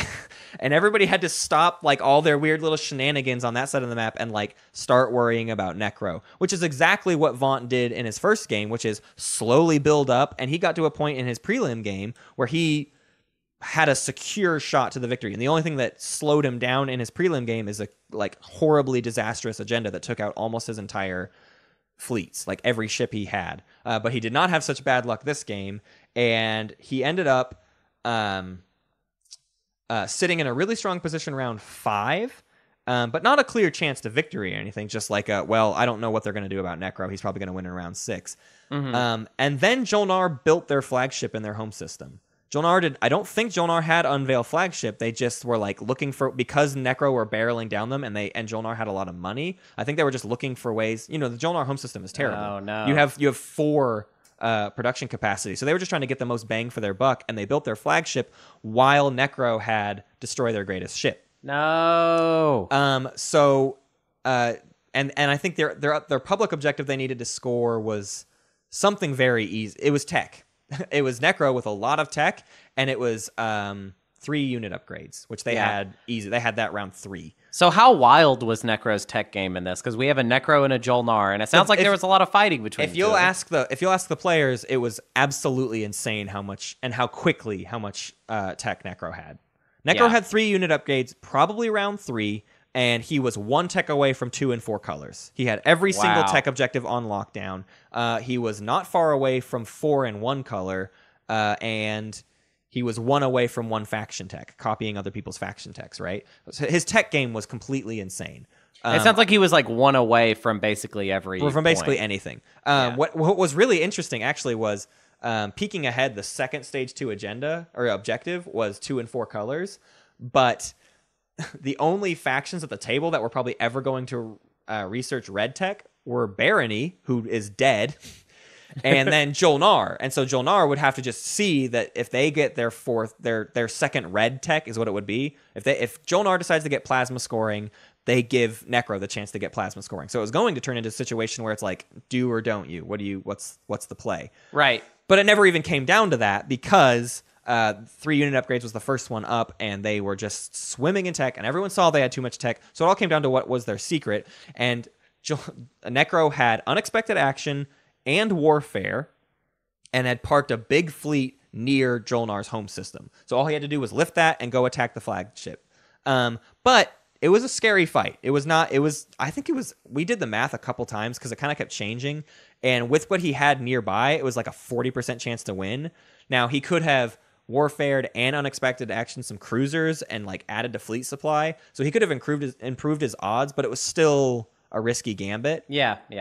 But regardless, Imperial got popped, and he drew a new secret just to see what he could get. And he drew have ships in 6 systems. And when he drew it, he already had ships in 6 systems, and he had 5 command counters, and he had warfare. He had the ability to be in 13 different systems by the end of the round. So there was basically almost no chance anyone was going to stop him. They even saw it. They realized, he needs ships in 6 systems. But he kind of stalled them out. He did a couple stall actions of moving ships around. That's when they noticed it. They tried to take out one, but by the time they realized it was too late, and he had ships everywhere, and there was just nothing you could do. So a second game where Vaunt played in a game where people were doing kind of crazy stuff. I wouldn't say his prelim game was crazy, but nobody paid attention to him just like absolutely playing perfectly, basically. And then when it is revealed that he's playing perfectly, it's too late. That's what's happened twice for Vaunt. So I think Vaunt is really someone to look out for in the finals. The thing I'll say about Vaunt is, compared to Schroeder and Unaligned Magi, his meta is an open book. So he's not doing any meta plays, and I'm afraid of what Schroeder might be able to do to him. And this is where now that we're done with like 3 players are definitely in, and we can start breaking down what's going to maybe happen in the finals, I can't wait to start opening up those discussions of like, let's not talk about how good a faction is going to do on the finals map. Let's talk about how Unaligned Magi, Schroeder, and Vaunt are going to play against each other. I think that's an episode for a different day, but I can't wait for those types of discussions, because I think that's where the game is really going to turn into something else in the finals. I'm honestly, I'm kind of interested in rewatching all of their prelims games, right? To see where they got, because I know that these. I mean, it's going to be a while before we get to the finals too. We've all got a while to think about these 3. The knockouts, not so much. There'll be at least one knockout player, but we're like, oh, it's you. All right, well, we got to do this now. Right. But yeah, I like what you're saying about Vaunt. And I think in some ways, maybe that's going to make me root for Vaughn a little bit more in my heart, he's though. just so honest. Knowing he's such that an honest boy. He's so nice and just like, yeah, every action he takes is like, yeah, that's exactly what you're doing. He will kind of be he'll be flying the flag of like straightforward, honest meta. Right. And that means if he wins, then all these liar pants boys out there, what are you standing on? What's the point? Yeah. Yeah. Well, yeah. Well, we are running out of time here in this recording session, Hunter, and we need to do some errata about our knockout maps. So I think we should jump over there. Let's get to it.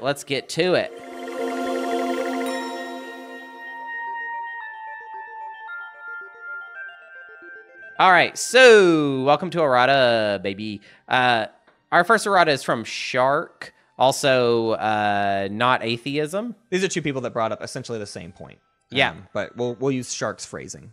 Right. So Shark asks, has anyone mentioned how the banning and nominating process will be different to fit 5 players? There's going to be 5 players in the knockout round, which means that the current nominating banning phase that we have before it does not make sense. Yeah. So Matt, what's the deal? What's the new one? We worked on this for kind of a while. It's super convoluted and stupid, but so is the original. It's not that bad. It's not that, well, I mean, I think it is pretty bad as far as it is more convoluted. Yeah. That you'll be like, what? But just know that this is, I don't know. It's the nicest way we could do it. It's the nicest way to do it, but more importantly, it's on theme with the way we've already been doing it. I could have done some other like totally different method, but it wouldn't have felt right for this tournament to abandon the types of drafting we see, right? So we had to do this ban, then nominate, then pick thing. That was kind of the crucial thing, is like, we're not getting rid of that part of this banning phase. So I'm just going to outline it for you really quick. Here it is, and you're going to have to probably read it to visualize it better, but all the players will roll just like before. The lowest rollers will get essentially player D and E, right? Player A, B, and C, it doesn't matter. They're gonna effectively have the same relationship with the method. But players D and E, the 2 lowest rolls, in effect are treated differently. Everyone then draws factions. A, B, and C each get 4 factions in their starting hand. Player D gets 3 factions in their starting hand. Player E draws 2 factions in their starting hand. That's a total of 17. I didn't like any situation where we dealt out a different amount and then like 2 got left out. The point of this drafting method is that everyone has full control over every faction. Mm-hmm. The only randomness is what you actually get dealt. But there's nothing that's just like, that was randomly, definitely forced to be left in because it didn't get dealt out. That we were not comfortable with doing. So after that, all players ban 1 faction from their hand. So 1 out of 4, 1 out of 3, or 1 out of 2. Then everyone reveals the 12 remaining non-banned factions. After that, player D, after getting to see the remaining 12 factions, gets to ban 1 more publicly amongst the 12. So they get like a super ban for being player D. Again, this is the player who had 3 in their hand. So I don't think that's a super powerful ability. I don't think it's crazy. It's just like, I'm banning 1 out of a list of 12. That's a big list. So that brings us back to our standard 11. Then players roll for nominating order. So you get a new turn order just like before. And then in nomination order, every player nominates 1 faction except for player E, who only had 2, does the same thing as player F in the 6-player version, which is they'll get to nominate 2 factions on their turn, which will then leave you with 6 nominated factions with only 5 players. You remove the non-nominated factions. Everyone rolls again for drafting order. You do the snake draft just like you do for the regular thing. You either pick position or faction first. You go down through the order, and then when the last person goes, they go first going reverse order. So then 1 faction gets left out. Everyone has a pie slice. Everyone has a faction. Everyone rolls again, determines speaker order, carry on with the game. That is the 5-player variant of our drafting method. Mm-hmm. Very cool. I'm excited to see how it plays out. I don't think it's going to play out that differently. Again, really this drafting thing is all pretty convoluted and just lends itself to, do you want to get big factions out or not? Or do you want to kill off some bad factions before it's an issue? Right, right. So the next errata is from TG Welch, who I want to go on the record as saying is a complete genius because he beat me in a game. The mathematics, this is about the mathematics of smurfing, that really fun concept we talked about last week. The mathematics of smurfing is a very real concept in specific cases. I can relate to this when I play games with the usual suspects in this galaxy that all know each other and their capabilities. In games with total strangers, I think this concept is pretty much lost. A bunch of strangers not knowing what anyone is capable of skill-wise prevents them from even knowing who to shoot based on the Smurf analogy. Yeah, like for example, like in a game where maybe all the players know me, but I don't really know how they all play. Yeah. They all know to stop me from winning and give it to TG Welch, which is probably what happened. Yeah, I thought this is an interesting point, and I'll be honest, I didn't read all of that mathematics of smurfing post. It was a very, very long post. Oh. I didn't realize that knowing the strength of other players factors into it, and I actually kind of think that maybe it doesn't, but TG Welch's point still stands where if you do know who is probably the stronger players at the table, smurfing is a huge factor. And I would just basically agree that it is much less the case when nobody knows who they're playing against. You don't know who the best player is, so you don't know, like, you don't have that to factor into the equation. Yeah, I mean, in the mathematics of smurfing analogy, I think you do get to choose your target. So right. Picking it's that your percentage is weird. Like there's no guarantee that you're going to actually shoot anybody, and the brown hat is the worst one with the lowest percentage. But yeah, I think TG Welch though in Twilight Imperium, understanding the player's abilities is very important in order for this smurfing thing to happen. Absolutely. Yeah. Our next one is from Pink, who says, "This map sucks, dude. Why is Dave's Dutch oven not red? Why is it green? That bugs me." Fair point. The pie slices are weird, and Tabletop Simulator is not a great program. And we are too lazy to rotate the map. I'll say this much: visually, the warp zone has to be at the top, right? You can't put the warp zone like at the 11 o'clock position or at the 2 o'clock position. It's just gross looking. So it has to be that way. And the only other method is to actually go into the TTS and change the seating position of every single color. And that takes a lot of time, and that's stupid. But the reason I threw this in here is it may not be stupid because some players have been developing a tool that very quickly allows you to change colors in Tabletop Simulator. And if that gets finished and implemented into the final, into the actual main mod that everybody uses from Raptor, Hunter, we might actually be able to coordinate colors with factions. Yummy. And I pray that it is done by the finals. I'm sure it will be. It's like a month away. So if we get that for the finals, it'll be really great for that. Even if it's done by the knockouts, that would be great. Right. Next errata is from Phytophorin. Phytophorin.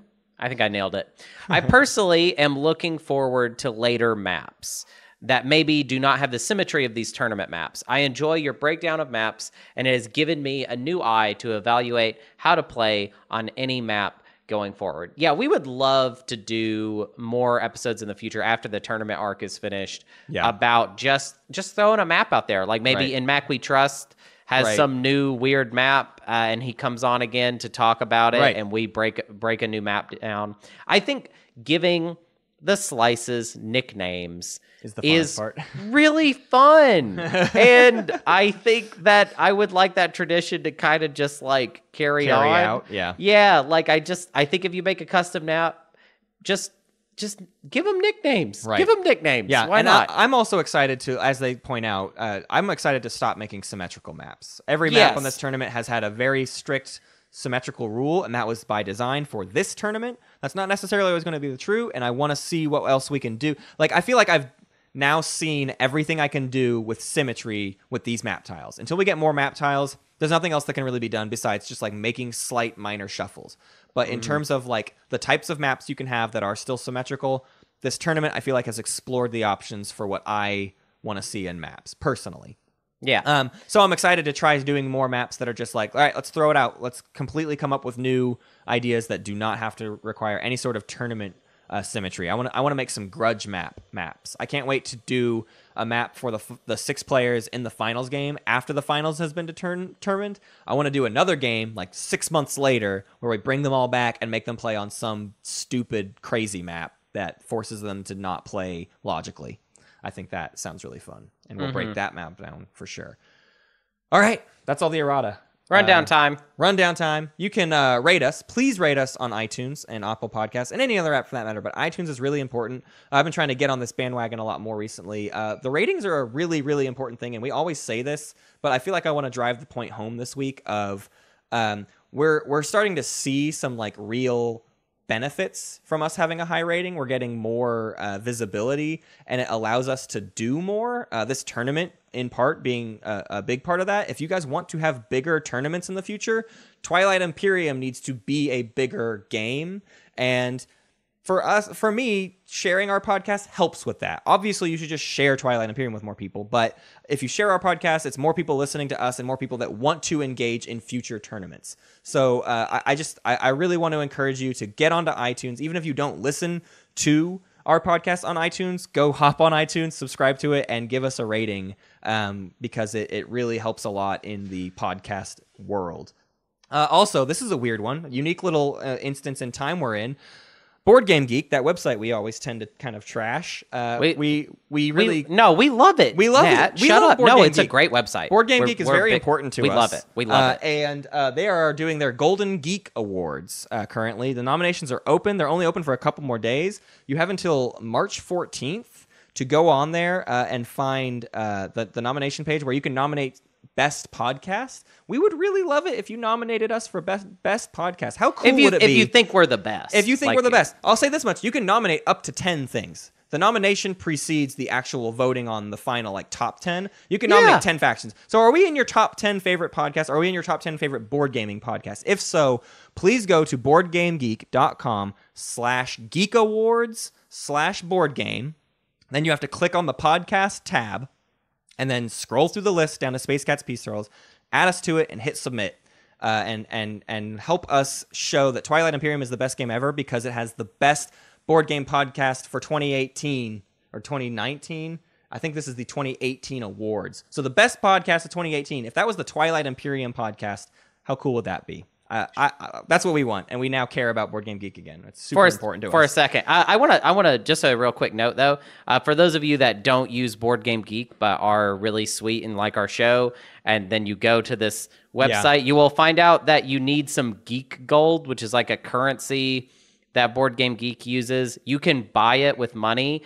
I'm just gonna go ahead and say for the record, don't give Board Game Geek money to vote on us for this thing. Right. Like there's other reasons to give Board Game. We're not saying don't give Board Game Geek money. But don't make this the only reason you give Board Game Geek money. That's not what we're trying to say. Yeah, don't like if that's the thing, because it's like, I mean, they're gonna charge you like $15 just, and if you're literally just popping in because you're like, oh, I wanna vote on Space Cats Peace Turtles and that's it. Right. I don't know. I feel like I would be remiss to just like glaze over that. Yeah. That being said, there are other ways to get Geek Gold. When you submit different like files and like variants for games, you can receive Geek Gold for that. Players can just gift you Geek Gold. And there's lots of people who have like umpteen million Geek Gold because they get it because they post all the time. So there are ways to get Geek Gold quickly. Not to say you should just go around begging for Geek Gold. That's certainly not what we want. But don't think that you either pay $15 or you don't do anything at all. Yeah, I guess is the point. And just real quick, because I felt like an errata brewing in my head. Sure, yeah. I don't mean to say that you like, if you like Board Game Geek, then give them money. Give them money, whatever. Yeah. Like that. I'm not trying to say under no circumstance should you ever give Board Game Geek money. I would just feel bad if I didn't mention that it will cost money if you don't have access to Geek Gold, and I would feel guilty. You have to either give 20 Geek Gold, or you have to, like, in your profile, buy an avatar or buy Geek badges with Geek Gold, and so it kind of all equates out the same thing. Essentially, you need 20 Geek Gold to do it. So that's enough about Board Game Geek and how weird and convoluted of a website. Yeah. I mean, I love it. We love it. It's the best. It's the best. Really it's our favorite website. It's literally my homepage. You can also follow us on Twitter at SpaceCatsPod. We do game updates and announcements there. You can find us on Facebook, Space Cats Peace Turtles. You can ask questions there. If you have rules questions or questions about the show, feel free to hit us up on there. We post every week on the Reddit subreddit r/Twilight Imperium. You can find our posts there as well as lots of other posts. I think the subreddit keeps getting more and more popular, which is great to see. There's posts all the time, and all of them get great discussions. So go be a part of that conversation. You can become a patron with us on patreon.com/. Wait, what did you say? Wait, what did you say? I called it Patreon because that's how it's pronounced. Yeah, but you said patron. You can become a patron. What's a patron? Oh, you mean a Patreoner? Is that your point? A Patreon? I just don't know what you're saying. I get confused. If you contribute to our show, you get special perks. You can help us vote on upcoming episodes. You can produce an episode yourself. You can help impact our live streams, or you can play games with us. We try to play a few games every quarter with all of our Goodyin Brotherhood members. There's all sorts of things you can do on our Patreon. You can also join our Discord and get more Patreon benefits there. There's lots of different chat threads in there, and some of them are reserved for different tiers of patrons. Also, speaking of which, I just remembered this. I just realized how weird what I'm about to say is. Well, hey, Yin for life. So we're about to be able to schedule all the knockout round games. Yeah. Once we have those on the books, I want to do your Space Kitty thing. Yeah. I just took time on Public the show just to talk to just one. You know, he is on the Discord, and you could have messaged him, but now that's staying in the show. We're talking about it, and I just realized. Yeah. You know what? I'm honestly putting it in there. Can we do another one? While we're at it, hey, Imson, Hunter does still owe you cheesy bread, and I'm going to make sure he gives it to you during the knockout round. It was supposed to be a surprise. It was supposed to be that he's playing the knockout round, and then knock, knock, knock, and then he's like, wait, guys, I got to walk away from the table, and then there's cheesy bread. I'll just have to figure out a different way to surprise him. Maybe it won't be cheesy bread. Maybe I'll send him a rock. Who are you? Hunter Donaldson, who are you? Mm-hmm. My name is Hunter, and I'm a comedian based out of Portland, Oregon. You can see me doing shows all over. I'm not going to push that many right. I've been sparingly about it. I got tired of listing all my stuff out, but the easiest thing to catch me at is Earthquake Hurricane, which I do every Thursday. In fact, frequent listener Laura came out last show, and it was a pretty wild one that they got to see. It was pretty crazy. Which is not always crazy. Sometimes it's bad, and sometimes it's good, and sometimes it's boring, and sometimes it's very funny. You just defined comedy, like stand-up comedy as a whole, is what you just described. So it's called Earthquake Hurricane. It's every Thursday at 8 p.m. at Ford Food and Drink. I host it with several other comedians that are all super funny and very talented. Tonight, you're listening to this, and tonight, if you're listening to this the day it releases, Tuesday. Yeah. I don't even remember what day. I might release it Monday night, Tuesday morning for some people, regardless. Tuesday. So March 12th, I will be at the Doug Fir Lounge, which is a pretty cool venue in Portland. I don't always get to do cool venues. So I will seem very cool if you come to that one. And I say cool because the show is called The Cool Kids Comedy Show, which I actually don't really care for the title that much. But it's a very special show. One of my oldest friends in comedy, Andy Main, very talented comedian, one of the first people in Portland to kind of be nice to me in comedy when I moved here, is leaving our fair city and heading for Denver. So you should come out and see a great show with a lot of really good comedians, including me. And then also this is a very weird one. If you came out to this one, it would be a very strange time because this show kind of attracts a very bro-y crowd, and I guest host this one. But this one's on March 16th, and it's a show called Over It. And it is at a place called Upper Lip, which is a kind of second room to Bailey's Tap Room. Above Bailey's Tap Room in Portland. That would be a really strange one to come see, but I wanted to throw that one out there because I could use your support at that one, because that is a hard... He needs the nerd crowd to show up. That is a hard show for me to do. It's like me hosting for a bunch of drunk, bro-y people, and no offense to you if you are drunk or bro-y right now. I have nothing against your kind or your culture. We're just not the best bedfellows. Yeah. Yeah, I want to thank our space kitties today. I want to thank Yin for Life, who has apparently an episode being worked on right now. We got to get that done. Patience is a virtue. Naderade and Jim Bob, all of those need episodes. We got. As soon as this tournament is done, we're going to be like in space kitty producing mode. Yes. And I also want to say we're not going to do a play of the week this week. We're running out of time, but please send us plays of the week if you want them to be read on future episodes at spacecatspieceturtles@gmail.com. End of show. Oh, okay. I don't know. We can still have outro stuff. I'm just saying that was it. That was the last thing on the list. Okay. I thought you were saying like authoritatively. No. End of show, and I was like, that's not fair. Like I will say this much: I do need it to be the end of the show because I have to figure out what's going on with this mouse in my house. Oh yeah, so there's a mouse in the house. That was fun. Okay, well yeah, you're right. We should go. I mean, I kind of wanted to have a little. You want to vamp?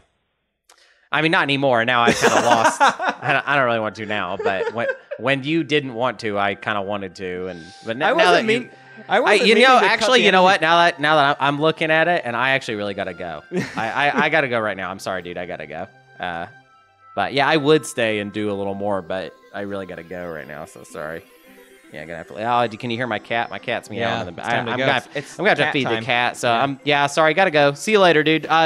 Maybe next time we'll kind of have some time after the show, but not this week. Sorry.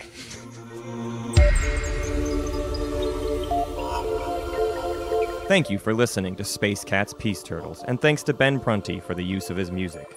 You can find more at benpruntymusic.com and benprunty.bandcamp.com. Pax Magnifica, Bellum Gloriosum. Hang on. Something is happening. My cat is losing her mind, and I'm trying to figure out why. Okay, I'm gonna stay in this moment. Yep, sorry. Holy fucking shit. Did Pat poo? Nope. Mouse. There's a mouse. Pat, you got it. You did such a good job. You are so fucking amazing. No, get it. Get it, Pat. Yes. Good job.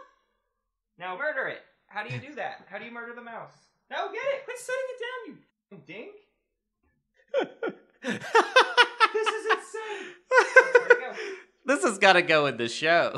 I don't know what to do. All right, so just anyone, I don't know if this is making it in or whatever, but there's a mouse in Matt's room, and he's now trying to get his cat, Pat, to kill it. He's trying to coerce Pat into murdering the cat, the mouse, the cat. I'm waiting to hear like the mouse dying. Oh God, what was that? How should I trap it? I don't know what to do. It's cornered. And Pat is not finishing it off? No, she's not she's not going in for the kill. Well, I think you're gonna have to do it then, bud. Here's what you do. You ball up your fist, punch it in the face. Oh, it got out. No. Where'd it go? Whoa, hey, we don't curse on our podcast. Come on. I got it! Yeah. I trapped it. I don't know what to do now. What do you mean you got it? Like you killed it? No. I sent you a picture on Facebook. Check your phone. Oh, wow. It's under, I just plopped that on it, and I don't know what to do now. I guess it just lives there now. How many other mice are in my house? I don't know, That's dude. what I want to know. I mean, a mouse is not like a cockroach thing. It's not like if you see one, that means there's a whole colony living in your place. Could it, though? Yeah. Could it? No. Well, no, I don't think so. I think you're good, dude. Don't fret nothing, you know. Wow. I'm going to leave that in there and figure it out later. Yeah, that's great. That's great. Jesus Christ. That's crazy. I hope you're able to salvage some of that as like an Easter egg at the end.